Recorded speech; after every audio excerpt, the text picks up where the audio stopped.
Welcome to today's Corporate Venturing Insider series.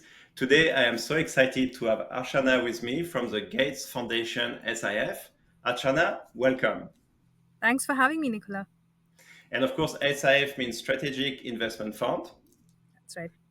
But let's start with you. Do you mind sharing a bit your journey into venturing and, of course, the Gates Foundation? Absolutely. My career has been non-linear. I'm a bit of an accidental investor. Never set out to be one. Started my career as a chartered accountant back in India in management consulting. Loved solving different problems for very different industries. Everything from business transformation to internal audits to fraud investigation, which was really exciting. So loved that fast-paced world. Realized that I really cared about social impact, and so it was, in my mind, it felt like a very natural pivot to take all those business scrappy skills and come towards social impact. That's what brought me towards the Gates Foundation 10 years ago now in 2013. Again, I've held a few different roles through the last decade: chief of staff, strategy, some policy advocacy. And since 2017, again, as kind of a scrappy consulting project, I was helping the foundation figure out how do we invest more in South Asia and Africa. We already had very established investments in the US and Europe through our life sciences biotech work, but needed to understand the investing ecosystems in Asia and Africa and how we can play a unique role. Started off doing that, and that's when the team asked me to join them in London. So I've been in lovely London since 2017, built up our South Asia investments presence, and now that has also expanded into a focus in Africa as well. Very nice. So I can feel you're very mission driven, and we'll get to that. But you mentioned accounting, which of course investments numbers matter.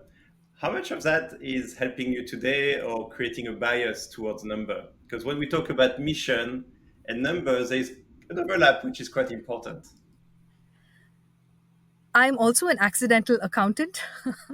I never intended to be one. I always wanted to be a lawyer. And actually, I now spend most of my time surrounded by corporate lawyers reading investment documents. But I think, the muscle of understanding financial statements, understanding what good, financial control looks like, what good audit committee processes look like, has been super helpful. Of course, I think financial modeling, etc., is not really something I did before I became an investor, and so that's very much a skill I had to pick up. I do think it's so much of financial modeling and scenario analysis is a little bit riding in the sky. You can't know at a Series A stage of a company or Series B exactly how things are going to pan out. But I think I've really grown to appreciate looking at things from different lenses and looking at different business models. That's been great. But at the heart of it, as the Gates Foundation Strategic Investment Fund is an impact first venture investment arm. And so financial return is not the primary purpose of our investment. That said, of course, we want companies and innovations we invest in to be sustainable and to live long beyond us and attract external commercial capital. So financial sustainability and success is super important. But when we make any investment, we kind of balance that with what's the key purpose we're investing in, and that is a specific impact we want to create. Either it's a specific product that should exist, or a certain business model that should scale up access to products and services to people we care about. And that's the lens that we bring in to structuring any investment. And of course, it's a big lens because you look at billions of people, not millions. Yes, I think I went to Stanford for a year to business school, and folks always talk about the 0 to 1 innovation in Silicon Valley, which is true and which is great. I do think the 1 to 1 billion is very much something that innovators in Asia and Africa have mastered. That's not easy. Because if you look at the US, it's 300 million people, which is two states of India. Just two Mm. states of India are 300 million people. And so, yes, when you're thinking about innovation and scale, hitting a 1 million customer base is small in many stretch of imagination. So, Yeah. and as the Gates Foundation, of course, we're a $2.5 billion corporate venture fund. And so when we make investments, even at smaller check sizes, we do have big ambitions for the impact it can create. And so we do often think of a few millions and then tens of millions as the order of impact that we want to create. And so that's very much front and center, but balanced with being sustainable and being reasonable and understanding the innovation journey and ups and downs that it's going to have. And there will be ups and downs. I want to maybe ask you a question about, so there are many people in the audience who are in corporate VCs, and some of them are what they call very strategic first. So it's strategic mission. And on the financial, it's I think it's how you describe it, which is financial sustainability. Don't lose money. You're not there to make money, but don't lose money. Is that how you would compare with impact first and financial sustainability, or is there a twist? There is a twist. So I would say yes and no.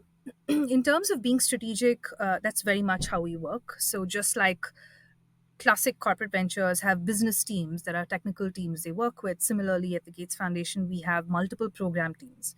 So we have, let's say, teams within healthcare, very specifically focused on infectious diseases, or teams focused on maternal neonatal child health, or teams focused on diagnostics. And so they are experts who've been in those fields for decades, or teams focused on financial services, agriculture. They are very much kind of our business teams that we collaborate with, and they are part of deal teams. They kind of help us diligence technicalities of the investment, etc. So we very much kind of work alongside them. That's very similar to corporate venture. I think on the financial element, I've all of our co-investments, all of my co-investments have been with commercial investors. So I Mm. will say we do as rigorous, if not more, sometimes much more rigorous financial diligence than I've seen other investors do, because not because of a certain profitability metric, but because we want to really figure out what are the risks and potential of this really sustaining to create impact. Only if it sustains can it create impact. And so that's the lens we're taking. So it's not so much a lens of don't lose money ever, because you cannot have success without failure. Mm. I think anyone who's been in venture capital and anyone who's investing early stage, 9 out of 10 things will likely fail. I think our lens is very much making sensible bets, understanding the risks we're taking. So are we taking technology risk? Are we taking a business model risk? Are we taking market risk? Are we taking team risk? If you're taking all of the above risks, then that's potentially better off being a grant, or Yeah. a quick pilot project. But if you're taking one or some of those risks, that is classic equity risk. And we have other tools in our kitty as well beyond straight up equity. But that's kind of how we'd evaluate it, and we'd always say, is it still worth knowing all of these risks, eyes wide open? Is it still worth taking this risk? Because maybe without us, nobody else will take this risk. Maybe Mm. without us, nobody else will think about creating this product for low income people that we care about. And it's worth testing this out and testing if it sticks. So there are times it's not a lens of do not fail, but it's know when you're likely to fail and know what you're going to learn from that to improve the next one. I think there's a subtitle to what you're saying, which is you're also going to look at projects that would not get started unless you come in. And then once they start to do well, then you expect others to come in for investments. Very much so. I think attracting external capital and external commercial capital is very much a rubric that we look for. So oftentimes, we have come into companies where Series A investors, sometimes those companies have received grant funding from the foundation initially because they are, very early stage, small ideas, pre-product market fit. And then, once they've a bit graduated from that, we've come in as Series A investors, and very much with the goal of saying, we want to kind of help set strategy and mission and product focus, but also the goal is for this to attract external capital, and that's the only way it's going to be sustainable, but with this kind of mission DNA at heart. Yeah. And again, when we talked about billions of people, it has to be highly scalable. It cannot be just a small project that never scale. And if it does scale, then it comes with some financial value. Absolutely. We, often we will structure very much what those scale commitments are when we're making an investment. So we're we're quite rigorous about what impact we're looking for, and that's all part of the diligence that we're doing. So a lot of the focus will be, hey, what's the specific product that we think will scale, and why do we believe in that, and actually setting growth commitments around that. And that's all done in a way that brings the entire board and the entire investor base together, because then effectively we're all signing up to the same strategy of the company. And that's kind of baked into the thesis and the DNA of every investment we do. Very nice. So one thing you also said, which I really like, is you work with many teams inside the Gates Foundation. They bring expertise built over decades. Could you maybe we zoom out a bit? Can you talk about, of course, the asset under management, but how many people, what type of teams, and then zoom in, which is about how do you engage with them and bring this superpower to your entrepreneurs? Yeah, great question. I mean, I think the foundation is, I don't know the exact number now, but I think upwards of 1,400, something like that. The strategic investment fund team is a very small team. We're about 15 people, 1 5. 1% of the Gates Foundation. Yes. Yes. So, I think innovation pipeline for us is a bit inbound, and, is what comes to us, what seeks us, and what we seek. Mhm. So, it depends on different teams and what we're looking for. One hat is where we're very much a VC investor. We're out there much like any other VC, kind of understanding what's happening in the innovation ecosystem, talking to other investors, talking to entrepreneurs all the time, understanding what they're building, where they're struggling, what they're trying to solve for. And so that's very much, one trajectory. The other trajectory is internally just keeping in very close contact with a lot of our technical experts on how are you building strategy, what are things that don't exist today that you need for this strategy or for this long-term impact to work. What are the other tools you're throwing at the problem? Is it a policy tool? Do you need a private sector innovation tool? Is there a market gap? What is that gap? And so we're constantly kind of also co-learning with our program teams and sharing knowledge, and we feed back, hey, for this problem, this is the innovation theme that we're seeing in the ecosystem, and then we kind of trade notes, and almost then there's a Venn diagram overlap of what we know needs to be solved and what's an unsolved problem where we should step in, and where the innovation ecosystem is maturing. And that's kind of then where we come in to say, hey, this could be a real opportunity that we are uniquely positioned maybe in some ways to step into, that maybe others can and would solve, but maybe not with the sharp focus on impact that we can trigger. And in a way, you could translate that into a superpower, something very unique that you can bring to the entrepreneurs to help them in their journey. When you meet entrepreneurs, how do you even explain this superpower? Clearly, impact first is very obvious, but how do you explain how you can help them to be really successful? Yeah, I think the foundation just does such amazing work and the breadth of work. So most often, all of the times, entrepreneurs have already heard of us, have already kind of, they know the programs we're running in the field. They've either maybe been part of some of those programs, in different ways, and are curious to understand more. So oftentimes there's kind of that curiosity on, hey, how are you working in this state, or how are you working with this solution? And in digital pharma services, we're doing this, and we've seen you do that in a different state. So how can we engage? So there's already that kind of ecosystem collaboration Yeah, happening. the brand, the reputation. Yeah. Yeah, and just the work on the ground, really, which is, I think it's entrepreneurs are super clued into that. A few different ways that we, share and help entrepreneurs is, you know in addition to all of that, I think we can use our networks and our reach to help bring in required technical expertise to founders. Sometimes, very often, that's our in-house program experts who can kind of who formally just start helping the company and thinking through strategy, or helping with making connections with different elements of work that we're doing across geographies. That's another thing unique to us. I mean, we're an investor that kind of straddles multiple geographies, so there are Yeah. so many innovations in India now that are excited about opportunities in Africa, and we're uniquely positioned to kind of help make that, help support some of that. So that's one. We'll also use our networks to kind of bring in external kind of non-exec directors, to the board of the companies, which is maybe talent that they would not be able to access otherwise in niche areas. So, for example, in data science or in AI or a very specific industry vertical. And so we can kind of use some of our resources to help, bring in that.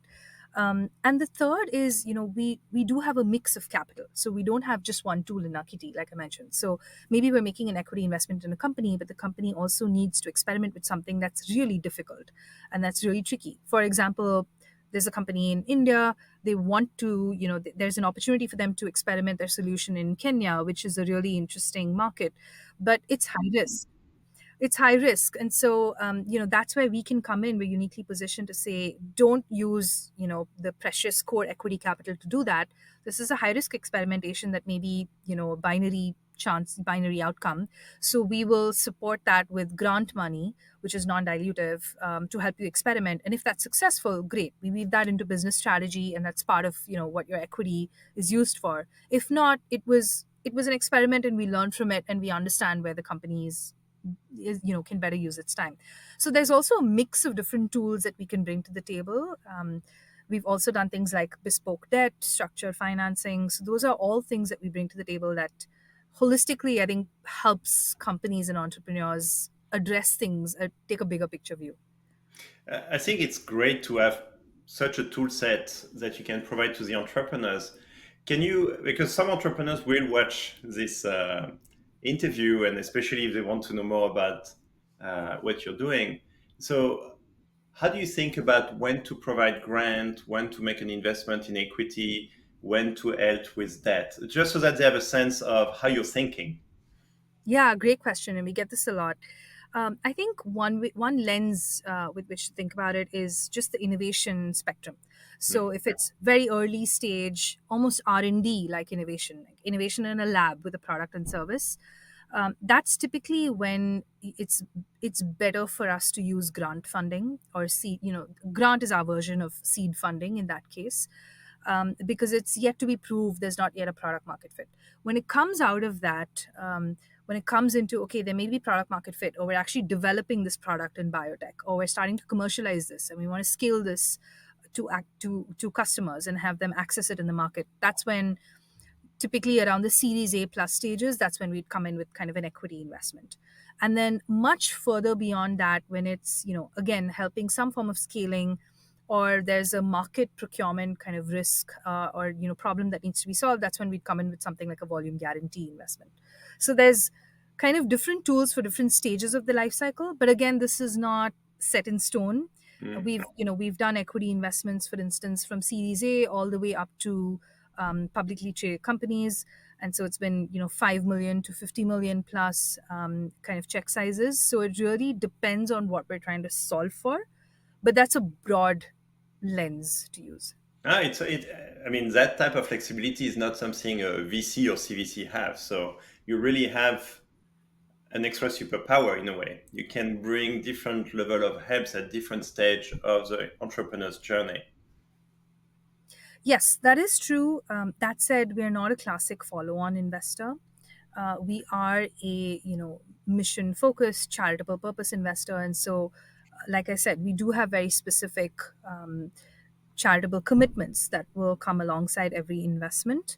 And so that is something that we seek. And so we're not, I think every time we're kind of investing, we do have that lens on what are the commitments that we're working with the company on that's different from what we've done before. Actually, let me ask you a question, because then that's interesting. Most VCs, when it's a oversubscribed round, they fight for it. But in your case, if it's an oversubscribed round, your job is done. This is a successful project. You can allocate the money to someone else. Am I understanding right? That's exactly right. That's exactly right. Where I think if we're investors in a company and the next round is oversubscribed, we're the happiest people in the room. So Nice. we feel that's great. That's really our job is done, where the company is able to attract external capital. And of course then our focus is on how do we make sure there's not mission drift, how do we make sure everyone's on the same page on this long-term strategy, impact still remains core. That's kind of where we're focused. But I think we're super happy when companies we work with are able to crowd in more capital. Very nice. Now, I want to go back to your journey because here I think you were very humble. You didn't even mention you're on the board of companies. Do you mind sharing when you decide to be on a board or not, and what's the contribution you bring to the board? Yeah, I think the foundation is a little bit unique in that sense, vis-a-vis a classic VC, because of kind of foundation philanthropy regulations. We don't take board director seats, so we take board observer seats, but we're very much kind of part of the board group as Mhm. observers and observers in board committees, etc. And all of our companies have been super respectful in kind of ensuring even observers have a voice, and they kind of actively engage, which is great. So yes, I kind of am board observer on all the companies where I've led the investments in. A lot of, I think in terms of helping companies, sometimes it's a few different hats, right? Sometimes it's CEO coaching, soft coaching. It's, they're going through a challenge. You just need to talk through things with the CEO, and that's kind of where you're best helping. Sometimes it's, helping to navigate things that they need to figure out even within the Gates Foundation, right? Different projects they're working on, helping to kind of tell their story in front of the right folks who are thinking about this problem, the technical experts who are thinking about this every day, kind of making sure that they have that bridge, two-way kind of information sharing, and that bridge to internal, knowledge and resources. Sharing with them things that I hear that I know are happening in other program areas that we focus on, and connecting them to other entrepreneurs. Or at times it could be, we need to figure out, a really exceptional board talent to help this company, and then it's working with the management team to say who would be your star, if you could have anyone in the world, candidate, and then try to make that happen, try to, help support the board. In some cases it's really rolling up your sleeves and getting really involved in thinking about, ESOPs and, audit committee structures, and kind of some of that. So, and, of course, helping them with financing, and helping to tell the story to new investors. So I think it's a few different hats. Yeah. I think a lot of times also what I enjoy a lot is the operational side of things. And so love kind of figuring out, hey, like, what are we learning from customers? What is the insight from customers that we're learning? Why are customers dropping off? If they are, what does that tell us? How should that inform product development strategy and roadmap? How should that inform what we deprioritize, what we don't do? And so I think a lot of times it's not stuff that the companies aren't doing, but I think just being kind of an external, voice in Yeah. that, and a well-wisher who's trying to just kind of be a sounding board and help them navigate, I think is a large part of it. No, no. I mean, it's clearly active and supportive, and even go into the details. So this is really engaged. Yes, absolutely. Now, of course, I want to ask a question because if I remember right, it's a $2.5 billion AUM. You mentioned it's a team of 15, which seems so lean compared to the size of the fund. And you mentioned check size of 5 to 50 million. That's a lot of work for a small team. So how do you manage? That is, I will say some of my other colleagues actually do a heavier lift than I do. Our work in kind of structured financing volume guarantees is really complex. It's super impactful, but also very complex. So, colleagues specifically focus there, do a lot of the heavy lift. I think, in the amount of diligence and the work we do is the same whether it's a 5 million investment or a 50 million investment. We're engaged the same Hmm. way as a deal team. So I think that's not really a factor. But I think in terms of overall portfolio, yes, I mean, we have different folks focused on different thematic areas. I, of course, I'm the head of South Asia for the fund, and so look at South and Southeast Asia, all sectors within that. So health tech, fintech, agri-tech, women's innovation, kind of within that. And so we kind of also divide and conquer a little bit, based on geographies or thematic, areas that we're interested in.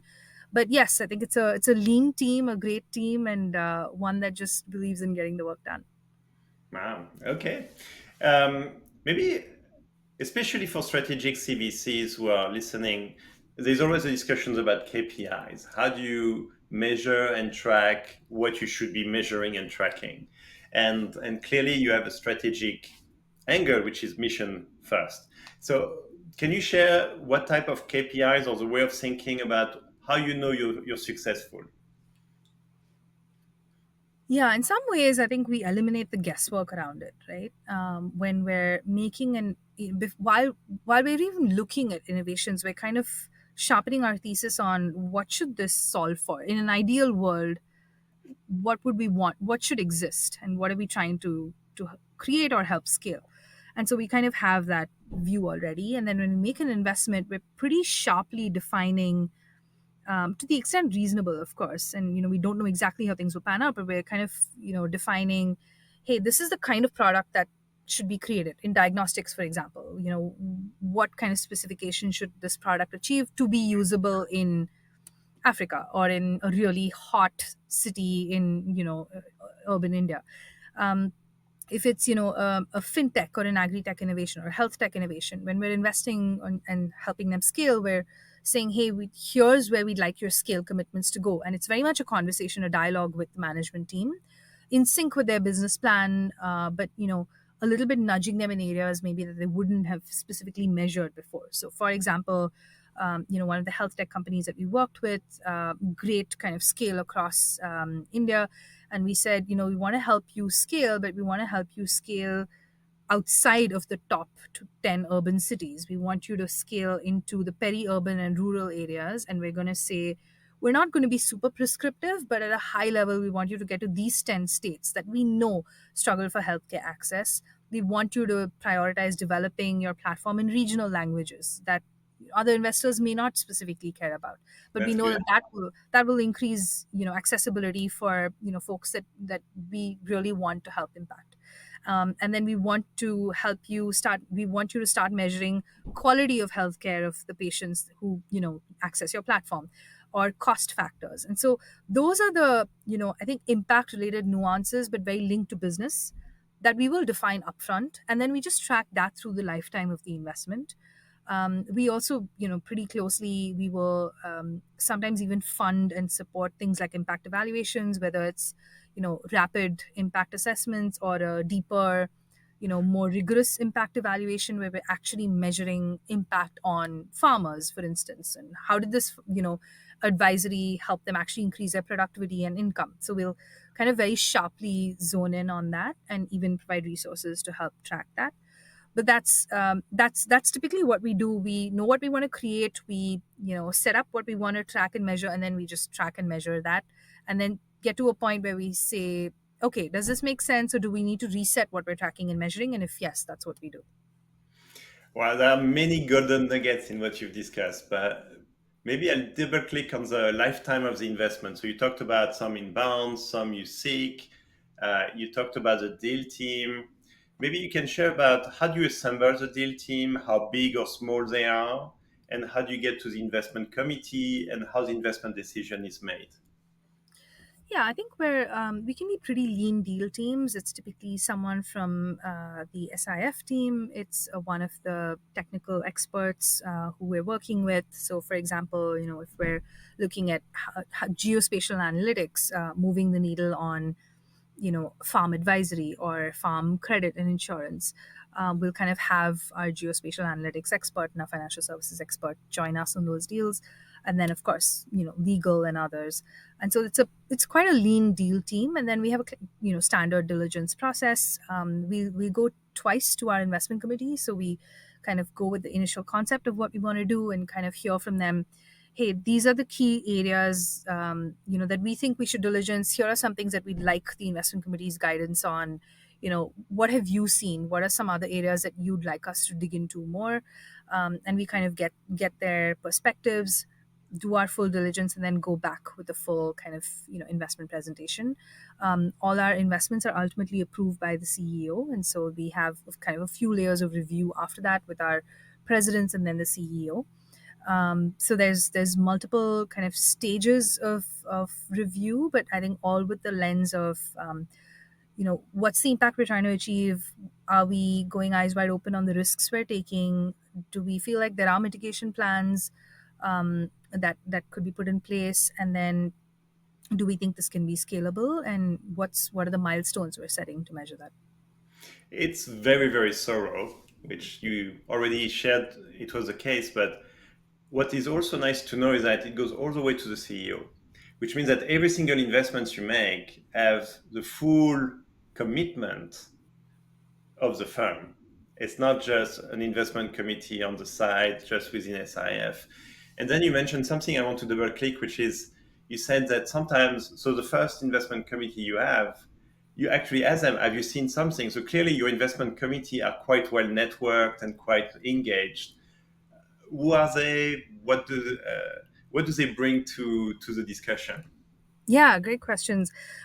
So our investment committee has internal members. It has our CFO, our legal counsel, CFOs of different divisions in the foundation, and so they are folks who understand of course, the work of the foundation, but also the sectors that we're kind of frequently investing in.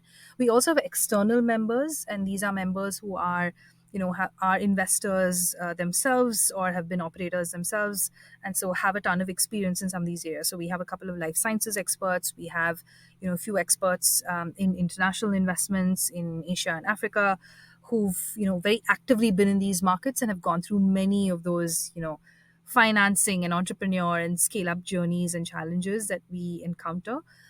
So we have external, investor operator experts as well, and we have folks on the SIF team. One of the other ways that we also, ensure there is collaboration and skin in the game is that most times our equity investments will be part funded by the technical teams. So for Uh, instance, if we are making a $10 million series B investment in a company, and we do an assessment based on some internal criteria on what the risk level of this is, maybe that's outsized to what another typical commercial investor may take. We make an assessment of that risk, and then our program or technical team will kind of provide that part of the funding. So if we assess a 25% risk, the technical team, the business team, will put in the 2.5 million, and we put in the rest from. But it's a 10 million investment in the company. that's So very special. there's a bit of a skin in the game Yes. that we do, which we think goes a long way in kind of making sure there's folks around the table are aligned and are equally committed to kind of helping see this succeed. I think this is genius. I mean, this is not the same, but same concept as a GP commit, which is you want people who wants to go through an investment to have skin in the game. They are saying, yes, I do believe. That's right. Wow. Now I want to change gears on a very important topic, which is Southeast Asia. And this is really what you're looking at. At TDK Ventures, we made three investments in India. One I think is quite relevant to your interest is called Fasal, which is AgTech. Um, can you share why Southeast Asia and why it has so much potential for impact? Yeah, I mean, so South and Southeast Asia is a core focus for us. I think where obviously, I mean, the foundation is is a as a philanthropy is focused on the world's populations that are most in need, and by virtue of income levels, South Asia and Sub-Saharan Africa top that list. So most of our where we want to deliver products and innovations and help actually move the needle on last mile impact is in South Asia and Sub-Saharan Africa, even if the innovations are sometimes coming from other countries, like in life sciences, for instance. um so India is again, but again, we cannot do everything, right? Where we are only one organization, and so very mindful that resources are also finite at some point. And so we do prioritize. India is a deep focus geography for us, where we have active, grant based programs and work, and we collaborate on multiple areas of the foundation's focus. Other geographies like Bangladesh, Pakistan, Indonesia are also a focus, but not as in depth as in India. But we do have multiple kind of thematic focus areas in each of these geographies. Similarly with Sub-Saharan Africa as well. Again, with Sri Lanka, Nepal in South Asia, there's some focus, but again, not as deeply embedded as we do in India. But again, thematic focus areas.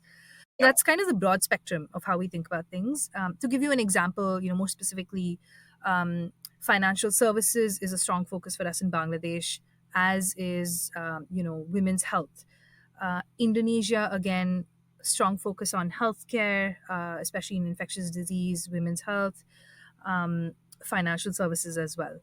In Pakistan as well, healthcare and financial services, very strong focus. In India, multiple areas of focus, including agriculture, financial services. Bangladesh, again, agriculture is a focus area for us. So that's kind of another lens. There's so much interesting innovation coming from these geographies, right? Tremendous innovation. I think India, of course, is a shining example with amazing digital public infrastructure and amazing talent pools. um, I believe there are a lot of you know entrepreneurs coming from the country who've lived these problems that they're trying to solve for are really the gems in innovation, and you can see the amazing kind of ground up first principles innovation from India that's emerging. A lot of interesting innovation in Bangladesh as well.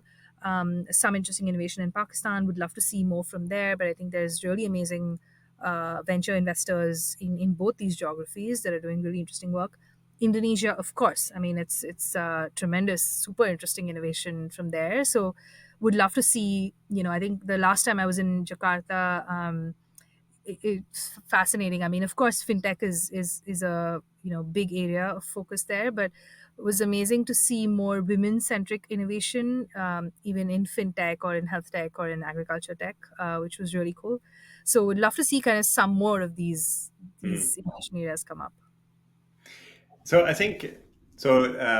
At TDK Ventures, we really believe in the potential for India and surrounding countries. We launched our TDK Ventures Innovation Hub in Bangalore, where we welcome any investors to come and work from our innovation hub. So you're welcome next time you're in Bangalore to come Thank and you. visit. And what's interesting, or what was a good learning for me, was in the past you had talent coming back to India, but now you have amazing talent staying in India, being entrepreneurs, building solutions. Can you talk a little more about what you're seeing in terms of talent? Talent pools have been amazing. I think earlier it would be, folks who've kind of done different things in the Bay Area and, other parts of US, Europe, and kind of coming back. I think now, like you said, it's people who are graduating from India and staying. It's kind of an India first innovation mindset. I think in the past also we see so much more of people building ideas in India, but ultimately wanting the market to be US. I Mm, think now even that has started to change. We're seeing a lot more of just India first market, yeah. and this kind of India for Africa innovation lens and excitement, which I hadn't experienced even 5 years ago. So that's super encouraging. Um, I mean, I think outstanding tech talent pools, which is fascinating. I think even the management, talent is great.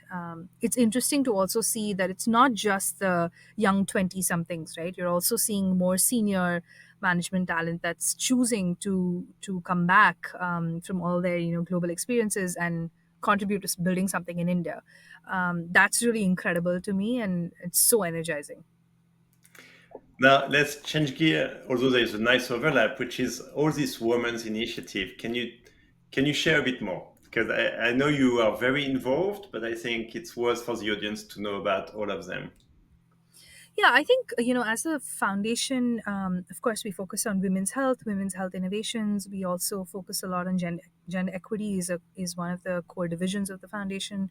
We have a focus on women's economic empowerment.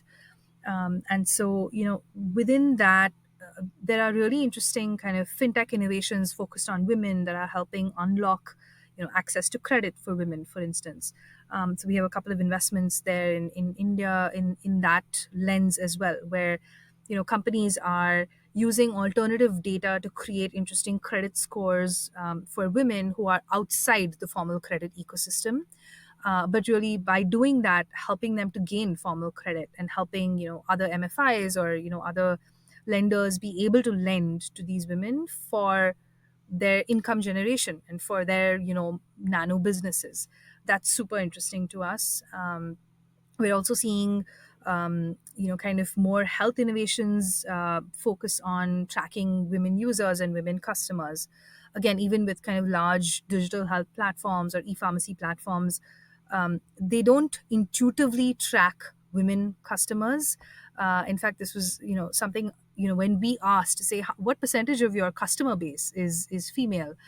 Most companies have to go back and check, but now we've kind of built that into our investment metrics as well. That's a formal reporting that we do in our investment committee. We've built gender equity metrics into our diligence and IC reporting process, and we track that formally as part of the commitments. So not just women's representation at the board, but also women's representation in the customer base, if it's relevant, of course, to the type of product and service.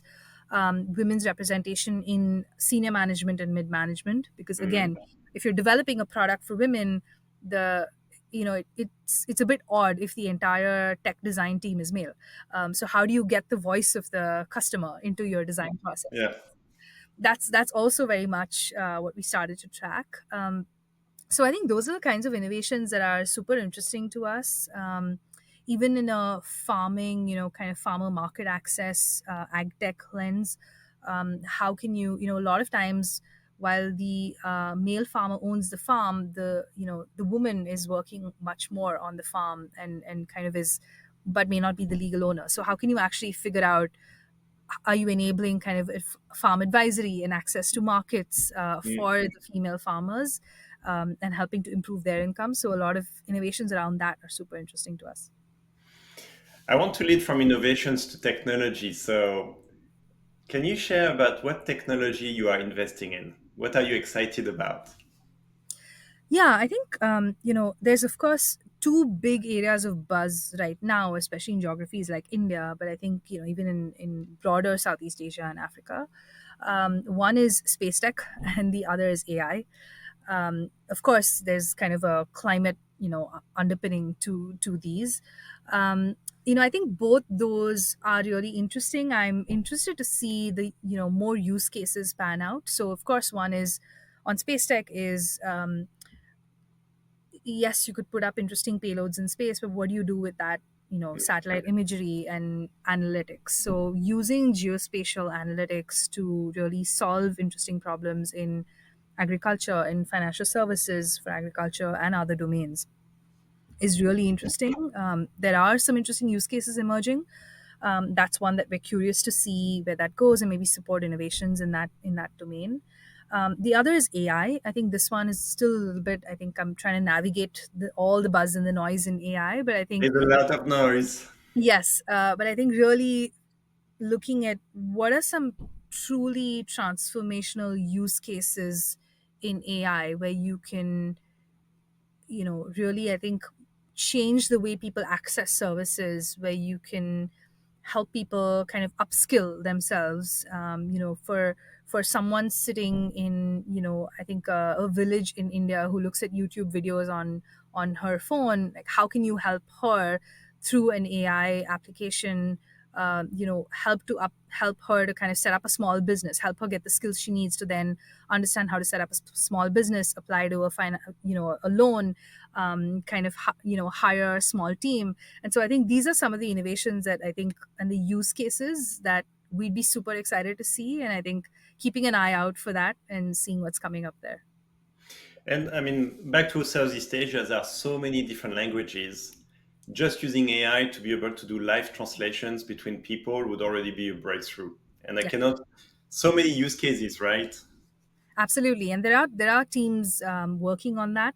I think that's exactly where, once you're able to crack that, what are the different use cases that you can build from there, right? Whether it's helping with understanding resources available in a community, whether it's helping to access government benefits, whether it's being able to apply to a job. So and there's so many different use cases from there that that's what we're really excited to see build up. All right, so let's watch out for space and AI, which are two topics we're also looking at. But more for later. There's something which I really liked also. You mentioned about your reporting to IC. So you don't just go to the IC to ask for money. You actually bring back reporting about, I'm sure, the value you bring over time. Can you share about the best practice you're using, which maybe the audience should think about when they report back to their IC? Yeah, I mean, I'm sure most funds kind of have a similar process, but I think some things that I'll note are we're very transparent about successes and failures, and so we kind of twice a year we'll kind of report on our portfolio, just kind of taking zooming out and saying this is where the portfolio is at. These are some of the key developments across our portfolio. This is where these companies have struggled. What are the themes that we're seeing from the markets in South Asia, in Africa, in Europe, in US, and what are we learning from that? So we'll kind of do a sectoral stock taking and a portfolio stock taking, and kind of read out and have very honest conversations on what does this mean for, should we change something in our investment strategy, should we change something in how we support companies, should we have more flexibility in some other areas. And so we kind of have that conversation. And then we also kind of talk through areas like like we kind of had identified a few years ago that we don't actually track gender metrics, and then we formalize that in our investment process. But we'll also keep an eye out for some kind of untapped or overlooked areas that we should do a better job on, and kind of talk through that with our IC. Very nice. And how often do you report to the IC? Is there like a cadence or? We meet with our IC monthly, where we're kind of taking different concepts or investments to them. And even if there's, not an immediate concept, we'll kind of give them a readout on our portfolio, on specific things in our portfolio. And so generally, there's a monthly cadence to our IC meetings, and also then a half year kind of zoom out, bigger picture portfolio view. Very nice. Now I want to move to, in a way, back to the superpower. Can you share maybe some examples of support to entrepreneurs you provide, which is very special to you? Yeah, I think, maybe without taking names of companies, one of the fintech companies I've been involved in from a kind of Series A stage, the first institutional investor stage, really help them think through what their approach to their tech strategy should look like. Again, I'm not a technologist, but and they had a great team, but kind of just helping to say, if this is where we want to go as a business, what should this approach look like, and does this actual the way the tech strategy is set up right now, does that set us up for success? Should we be looking at different tech partners down the road? How should we think about that? How should we pace ourselves in what we're building, and kind of helped be a thought partner to that process. Also early on in that investment, kind of shaped um, business strategy focus. And so do we just lend, or do we build a platform that's able to bring in other lenders over time and help match make, help them understand the underwriting risk and help match make that, so that we're not constantly on the capital raising treadmill, but helping to actually build a platform where we help warehouse innovation and then kind of help the ecosystem come in. So I've helped kind of shape some of that thinking that's now become core to the business. Now 45% of business volumes are there. So that's kind of one example of working closely with the fintech. Another is another fintech actually, where one thing is I just love getting to the field.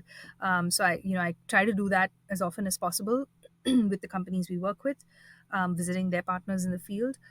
So another one is with another fintech saying, hey, like this is great what we have, but what are some other different data sets that we can use to boost up what our credit scores could look like?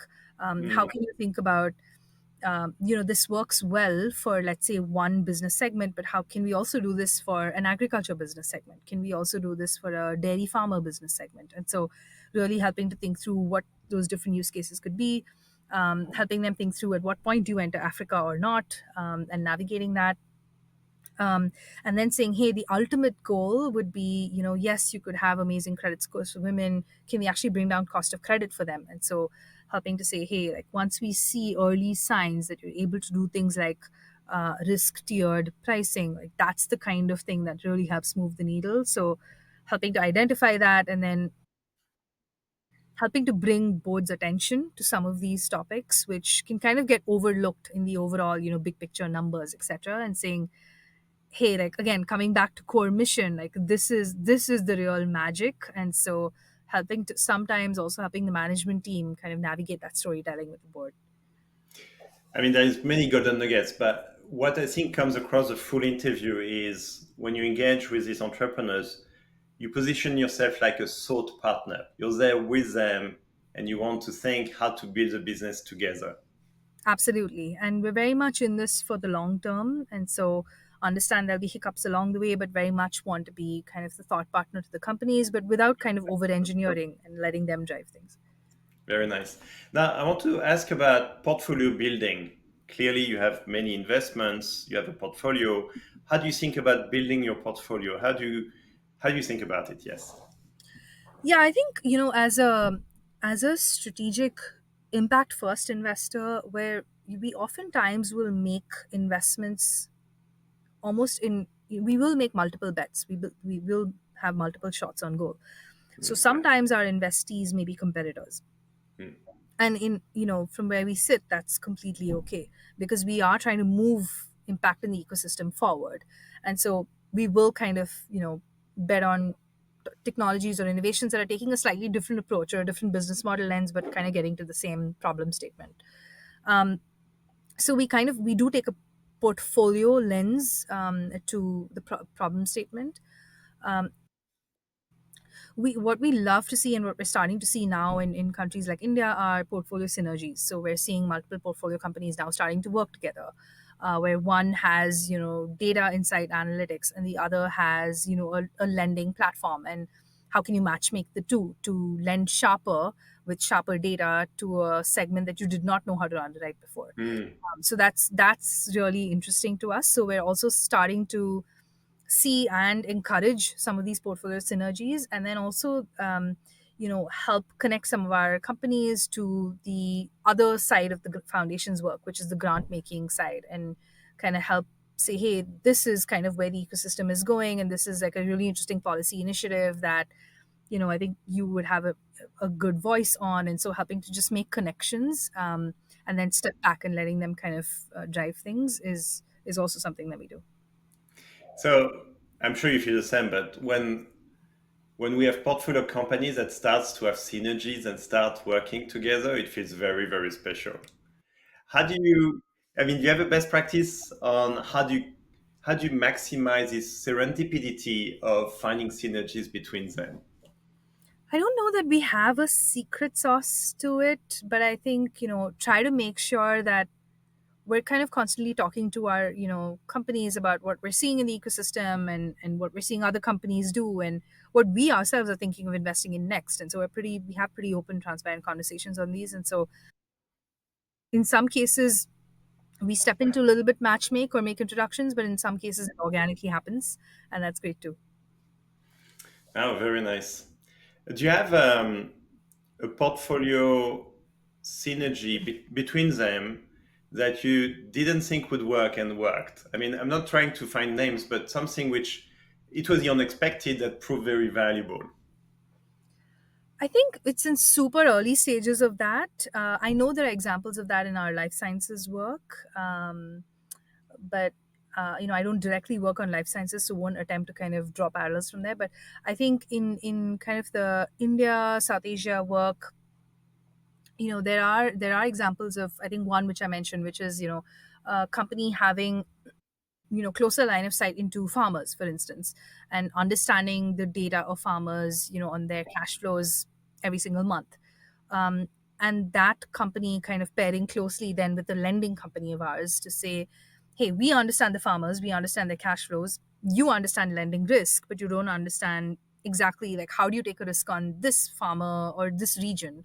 And we can kind of match make our data with your balance sheet capability, and now you're starting to really unlock capital to those most in need based on data driven risk rated underwriting. And so that's really, I think, some of the examples that we've seen. We're still some early stages, more to be done, but lot of potential. Okay. Now I want to ask more of a personal question, which I think we all struggle with, but you're a very lean team, you have quite a portfolio, you're still investing, you have a very thorough process of vetting and then following and tracking. How do you manage time? Short answer, not well. um, I think this has been a learning journey. It's not one that I think I've cracked by any means, especially because I work three time zones. Or across three time zones. So there's the India time zone, kind of where entrepreneurs are awake and start pinging you, or emails start flowing in. I'm based in London, and so kind of the UK daytime, kind of where you catch up with work and emails, and then of course. 4 p.m. here is 8 a.m. in Seattle. So that's when Seattle wakes up. And so there's, and half our team is based in Seattle, more than half our team. So it's kind of coordinating with not just the investments team, but also the program experts and folks there. So I try to structure it around, have a rubric around, you know, first attention is to, the client. And so first attention is to the companies that need you, and, make sure you're not holding up something for the company, especially in a Mm, financing and other situations. And so first attention is address something for the portfolio company. The second is, moving a process along where I'm a roadblock. So, in a new investment, etc., just make sure that, if there's things I need to review, I need to look at, move forward, kind of get to that immediately. And then the third is something that's super internal, where, I can wait maybe a day or two to have that conversation, but that's kind of how I would triage, how I typically try to triage it. But I think when you're trying to work across multiple time zones, there's never an easy answer. no, and when you're passionate about these topics, it's even more difficult. So I want to end the interview. We have 3 minutes left. I want to ask you about what are you excited about the future? Because clearly the world can be looked as very dim, but your foundation is doing amazing work to make the world better. What are you excited about the future? Yeah, I'm excited about, I think, a few different things. So less with specific sectors. Well, I mean, even there, I think, I'm excited to do more in the health tech innovation domain. We've, in South Asia specifically, we've made some investments, but I think there's more that we can help move the needle on. And there is really interesting innovation, and it's a hard space. So would love to do more there. Women's innovation, I'm super passionate about. Just again, women's innovation is not a specific sector, it's how you do any other innovation. Mm-hmm. And so, just bringing in that lens to anything in agri-tech, fintech, health tech, I think that's really super exciting to me. And more consciously, it's just I'm more intuitively just taking that lens in every investment that we make. And so those conversations are really interesting. um, AI, tech for impact generally is close to my heart. But AI for impact, I think, would be a really interesting domain. Again, a lot of investments in AI, but is it truly AI for impact, and for impact at the last mile for those who most need it? Mm-hmm. I think is a lens that we bring in, and where I know I can add a lot more value. So that's one I'm really excited about, and really building kind of scalable for the billion homegrown innovation from Mm. these countries for these countries in South Asia and Southeast Asia is really what I'm excited about. Well, Archana, it was an amazing interview. I think you shared a lot about, of course, the Gates Foundation, the fund, but also your own journey and many golden nuggets along the way. So thank you so much. Thank you. You've been a great host. It was great talking to you.